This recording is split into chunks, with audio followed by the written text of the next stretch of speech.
آج انسان ہر طرح سے ارد گرد رنج، دکھ اور غم میں مبتلا رہتا ہے۔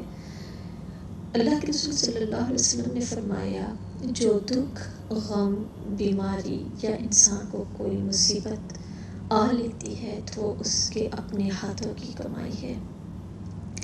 اللہ سبحانہ تعالیٰ اپنے بندوں پر اتنے مہربان ہیں کہ نبی پاک صلی اللہ علیہ وسلم کے ذریعے زندگی کا کوئی ایسا پہلو نہیں ہے، پیدائش سے لے کر مرنے تک، مرنے سے قبر سے روز محشر، جنت یا جہنم تک، ہر چیز کی ہماری رہنمائی فرما دی۔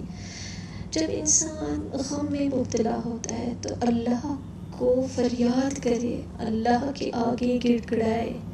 انما اشکو بثی و حزنی الی اللہ، بے شک میں اپنی پریشانی اور غم کی فریاد اللہ ہی سے کرتی ہوں۔ کسی نے دکھ دیا ہے، غم دیا ہے، اللہ کی طرف سے کوئی آزمائش آ گئی، کیونکہ شیطان انسان کو چھو کر مجنون کر دیتا ہے، وسوسے میں ڈالتا ہے، گناہ میں مبتلا کرتا ہے۔ یہ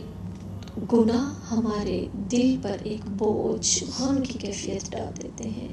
اور ہمیں مایوسیوں کی طرف لے جاتے ہیں، تو فوراً استغفار اور پھر اللہ کو پکارنا ہے،